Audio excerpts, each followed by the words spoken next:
ये जो Jerusalem post वाला एडिटोरियल है एक बड़ी मजेदार बात कहता है कि इजराइल और सऊदी अरबिया के बीच में एक चीज बहुत कॉमन है कि दोनों का दुश्मन एक ही है, ईरान।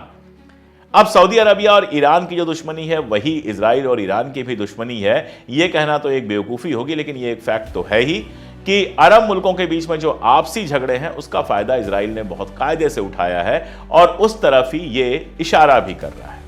अरब मुल्कों की बात चली है तो कल अरब मुल्कों की एक मीटिंग हुई थी और उस मीटिंग के बाद एक लेटर लिखा गया है अमेरिका को। यह लेटर है ट्रंप के उस बयान के बारे में जिसमें उन्होंने कहा था कि गजा के लोगों को इजिप्ट और जॉर्डन में चला जाना चाहिए। तो इस लेटर में यह कहा गया है कि हम इस बात से बिल्कुल सहमत नहीं हैं, फलस्तीन के लोगों को उजाड़ना नहीं चाहिए और उनको किसी और मुल्क में भेजने की बात करना जेनोसाइड जैसा है।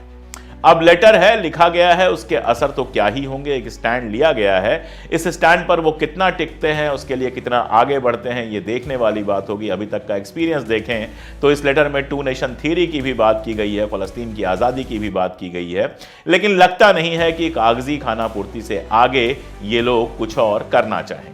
इस बीच में गजा में जो चल रहा है उसको समझना बहुत जरूरी है। गजा में लोग लगातार लौट के आ रहे हैं, खासतौर पर नार्दर्न गजा में हॉस्पिटल्स की हालत बहुत खराब है और वहां की हेल्थ मिनिस्ट्री का कहना है कि नार्दर्न गजा में कम से कम अस्पतालों को फिर से खड़ा किए जाने की जरूरत है। साथ ही पहला राउंड खत्म होने के बाद सेकेंड राउंड जो निगोशिएशंस का है, जो सीज फायर का सेकेंड राउंड है, वो कितना सक्सेसफुल होगा इसको लेकर बहुत सारे क्वेश्चन मार्क लगे हुए हैं। खासतौर पे जिस तरह से वेस्ट बैंक में लड़ाई चल रही है उसको देखते हुए कई लोगों को यह शक है कि इजराइल सेकेंड राउंड का जो सीज फायर है उसको सक्सेसफुल होने देगा या नहीं होने देगा।